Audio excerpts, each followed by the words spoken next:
Party में टूट ना हो, पार्टी में गुटबाजी ना हो, इसके लिए मायावती जी पूरी तरीके से सक्रिय दिखाई दे रही हैं। और आज यूपी की राजधानी लखनऊ में बहन जी ने बाकायदा एक मीटिंग ली और सहारनपुर मंडल के तमाम पदाधिकारियों को भी बुलाया गया था।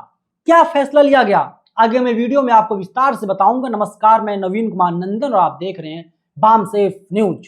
बिना देरी किए हुए राजपथ भारत का ट्वीट दोस्तों, आज लखनऊ में मायावती ने बुलाए सहारनपुर मंडल के सभी पदाधिकारी, बेनीवाल से लेकर के जिला अध्यक्ष तक लखनऊ बुलाए गए।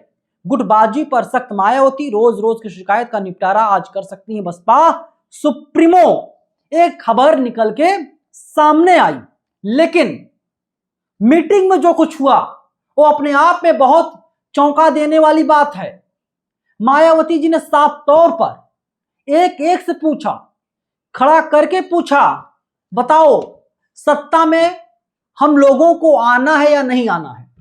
सत्ता में बसपा को लाने के लिए आपके पास क्या प्लान है, ब्लूप्रिंट क्या है?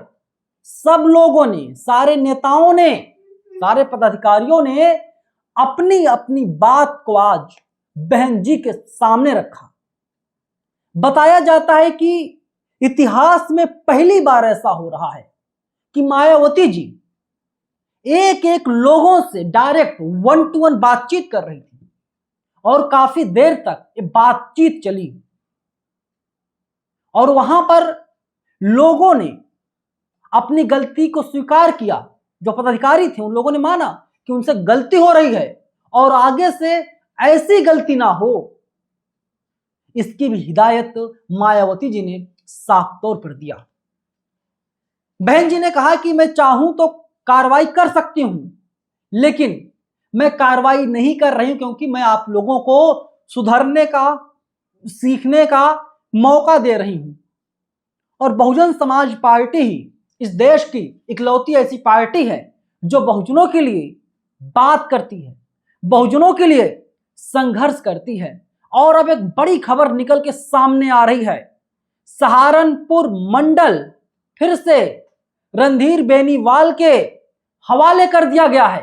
एक बड़ी खबर निकल के सामने आ रही है। बताया जा रहा दोस्तों कि कहा गया रणधीर बेनीवाल ही सहारनपुर मंडल के बॉस हैं, यही सुप्रीमो हैं, यही देखेंगे और इनके दिशा निर्देश में आप लोग काम करना चाहते हैं या काम करना नहीं चाहते।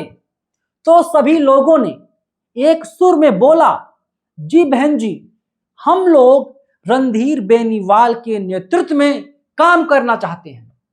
मायावती जी ने फिर से कहा, आप इतने लोग यहां पर आए हुए हो, आप बताओ सहारनपुर मंडल किसके हवाले किया जाए?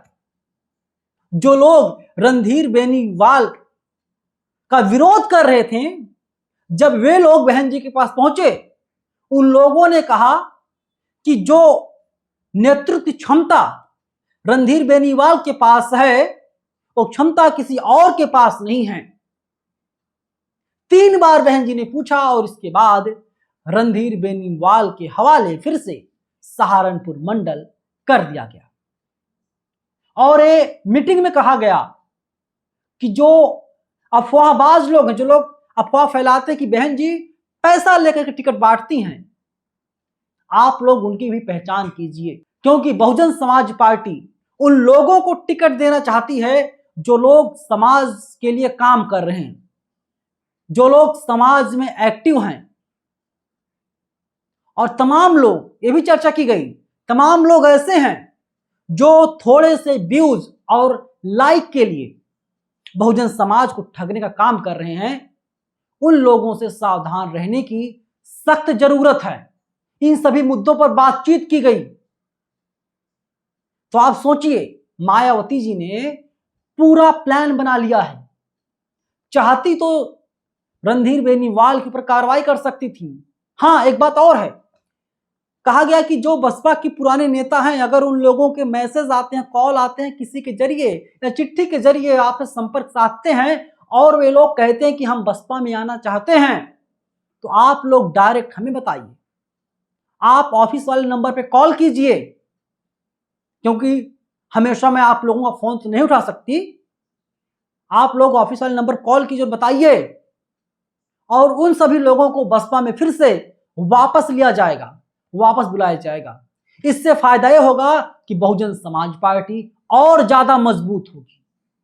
जब बसपा और मजबूत होगी तभी बसपा सत्ता में आ पाएगी। 9 अक्टूबर 2025 में जो रैली हुई थी लखनऊ में, उसको भी ध्यान में रखते हुए कहा गया इस बार जो है 2026 में और बड़ी रैली की जाएगी, और जो मौजूदा हुकूमत है उसको हम लोग ताकत दिखाएंगे और जनता के बीच जा करके आम जनमानस को भरोसा दिलाएंगे कि हम लोग इस बार सत्ता में आ रहे हैं, पूर्ण बहुमत से हम लोग सरकार बना रहे हैं। 2007 वाला रिकॉर्ड हम लोग इस बार तोड़ने जा रहे हैं। इन सारी बातों पर आज चर्चा हुई। आप सोचिए कि जहां एक तरफ कहा जा रहा था कि बसपा खत्म होने की कगार पर है, बसपा कहीं दिखाई नहीं दे रही है, अब बसपा के लोग सोशल मीडिया से लेकर के ग्राउंड जीरो पर एक्टिव हो चुके हैं और उनके मन में सिर्फ एक ही चीज चल रहा है कि बहन जी को 5वीं बार उत्तर प्रदेश का मुख्यमंत्री बनाना है। इसके लिए उन्हें चाहे जो कीमत क्यों ना देनी पड़े, हर हाल में, मतलब हर हाल में ये करना है। देखना होगा कि आगे क्या कुछ होता है, लेकिन माना यह जा रहा है कि मायावती जी जिस प्रकार सक्रिय हुई हैं अपने आप में काबिल तारीफ है। एक बात और दोस्तों, मायावती जी सभी लोगों को, सारे धर्म के लोगों को, सारी जातियों के लोगों को लेकर के साथ चलना चाहती हैं। बहुजन समाज तो उनका परिवार है ही। सतीश मिश्रा को अगले कुछ दिनों में और बड़ी जिम्मेदारी पार्टी में मिल सकती है। खबर तो यहां तक है कि बरसात के बाद जब धूप कम होने लगेगी उसके बाद आकाश आनंद को मैदान में उतारा जाएगा और आकाश आनंद अपने पिताजी आनंद कुमार के साथ मैदान में आकर के बहुजन मिशन को आगे बढ़ाने का काम करेंगे और बताएंगे कि उत्तर प्रदेश में जब बसपा की सरकार थी तो बहुजन महापुरुषों को किस प्रकार से बहन जी ने एक तरीके से जिंदा कर दिया। जो लोग संविधान खिलाफ थे, बहन जी ने उन लोगों को करारा जवाब देने का काम किया था। खैर, देखना होगा कि आगे क्या कुछ होता है, लेकिन इस वीडियो को यहीं पर मैं खत्म कर रहा हूं। कमेंट बॉक्स में आप लोग अपनी राय जरूर लिखिएगा। धन्यवाद।